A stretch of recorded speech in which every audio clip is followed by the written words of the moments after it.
Bom, eu sou jornalista profissional desde 1978, né, já são 32 anos praticamente de carreira.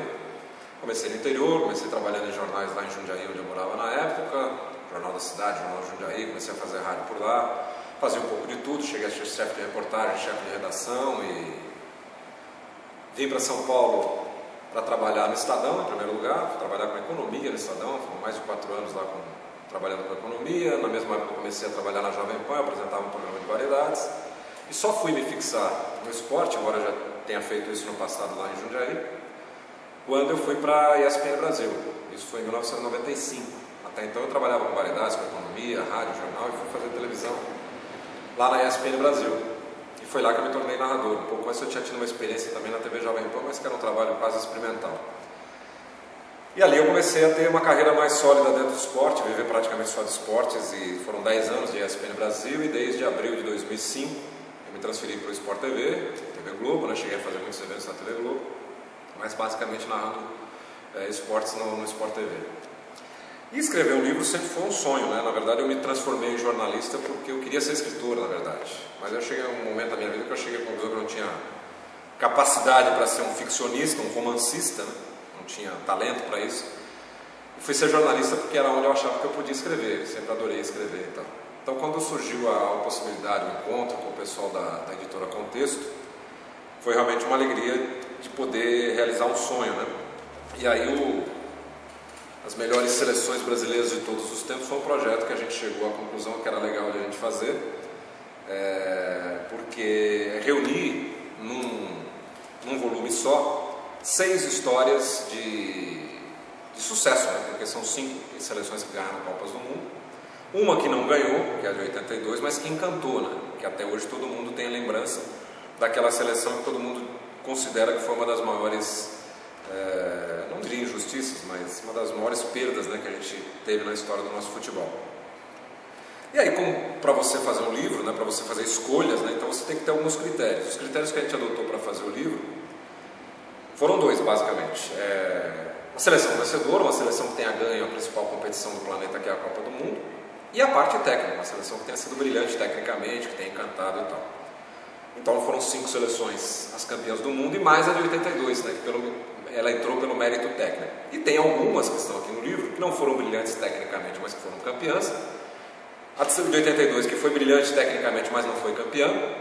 E algumas que foram as duas coisas, que foram brilhantes, que jogaram muita bola e que também foram campeãs. Eu colocaria aí a de 58 e a de 70 como aquelas que conseguiram juntar as duas coisas, né, a eficiência, a beleza e a conquista, né? Então por isso que essas 6 seleções é que foram as escolhidas. Muita gente pode até me questionar, por exemplo, em relação à seleção de 50, né, que tecnicamente também foi uma seleção brilhante, chegou até a final da Copa do Mundo e tal. E aí nas nossas conversas internas antes de começar a fazer o livro, a conclusão que a gente chegou é que seria premiar uma seleção que carrega hoje, até hoje, a pior derrota da história do futebol brasileiro, que foi perder uma Copa do Mundo em casa com o Maracanã lotado. Mas na apresentação a gente faz justiça a essa seleção de 50, está sendo citada aqui, embora ela não apareça dentro do livro como uma reportagem como as outras que tiveram. E eu acho que é um livro que se destina a todas as pessoas que gostam de futebol e até aquelas que não têm muita intimidade com o futebol, mas querem conhecer as histórias dessa seleção, porque para fazer o livro, em todos os capítulos eu entrevistei vários integrantes dessas seleções, jogadores, técnicos e tal, li e reli livros que eu já tinha visto, enfim, sobre personagens que têm histórias também dessa Copa. E aí a gente até presta um serviço aqui dentro do livro, que em todas as seleções a gente tem todas as fichas de todos os jogadores que foram para a Copa, né? Então tem lá nome, onde nasceu, os times que jogou, quantas vezes jogou pela seleção. Então tem um servicinho aqui também para quem é mais fanático, né? Para quem gosta daquela coisa de números, de estatística. Então tem todas as fichas de todos os jogadores que fizeram parte dessas 6 seleções brasileiras que estão retratadas aqui no livro. E acho que a diferença, né? Eu acho que é um pouco atrativo do livro, é ter, tantos anos depois, das conquistas mais antigas, você ter personagens dessas seleções contando histórias. A ideia do livro, na verdade, é tentar construir um pouco essa história, né? Como é que você chega a um título de Copa do Mundo, né? Como é que uma seleção é formada? E acho que o que é legal é que quando você tem as 6 seleções reunidas aqui, você, ao acabar o livro, certamente terá a sensação que eu tive, de que não há uma receita para uma seleção ser vencedora, e cada uma delas tem uma história diferente.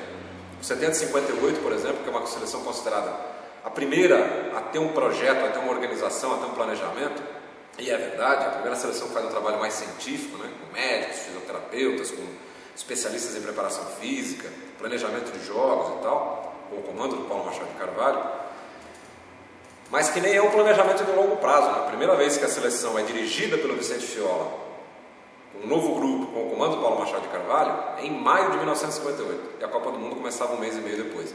Então, mesmo a preparação dela não foi tão especial, tão longínqua, ela só foi mais organizada que as outras.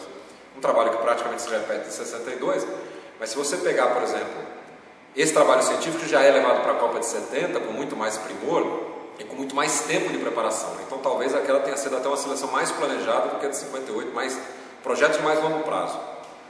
Em compensação, você pega todo o trabalho muito criterioso que o Parreira fez em 94, um trabalho detalhista, um trabalho que foi realmente um projeto de 4 anos e que joga muito na base da segurança, né, que privilegia a marcação, mas é um trabalho vencedor.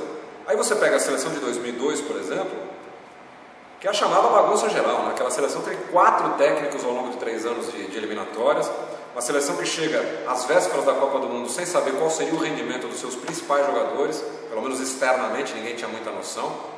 O Filipão e a comissão técnica e o próprio Ronaldo e o Rivaldo, que vinham de contusões importantes, sabiam, né, o que poderiam render, mas o Brasil não sabia.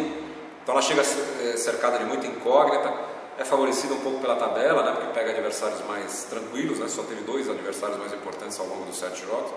Enfim, então eu acho que está tudo reunido aqui, é uma boa possibilidade das pessoas inclusive compararem e perceberem que não tem muita receita, né, para trabalho vencedor. Eu acho que a conclusão final do livro é que o talento acaba sobressaindo, né? Em 2002 o Brasil só é campeão porque o Ronaldo fez uma Copa excepcional, porque o Rivaldo fez uma Copa excepcional, assim como em 94, né, o Brasil privilegiou tanto a marcação, a organização do time em campo, mas tem 2 talentos, o Bebeto e o Romário, que fazem Copas espetaculares, né, sobretudo o Romário. 58 e 70 nem precisa falar, porque em praticamente todas as posições tem um craque. Então acho que a comparação desses trabalhos é que talvez seja o grande mérito desse livro que a gente está lançando. Bom, esse é meu primeiro livro, né, pelo contexto, mas eu já estou com outro engatilhado aí, a gente deve lançar brevemente, né, os melhores centroavantes, os 11 melhores centroavantes da história, que é um livro que vai fazer parte da coleção que o Maurício Noriega lançou ano passado, e eu tive o prazer de escrever, terminar agora há pouco, o livro sobre os centroavantes, os 11 melhores centroavantes, que provavelmente vai dar até muito mais polêmica do que as 6 seleções que eu escolhi aqui para esse livro.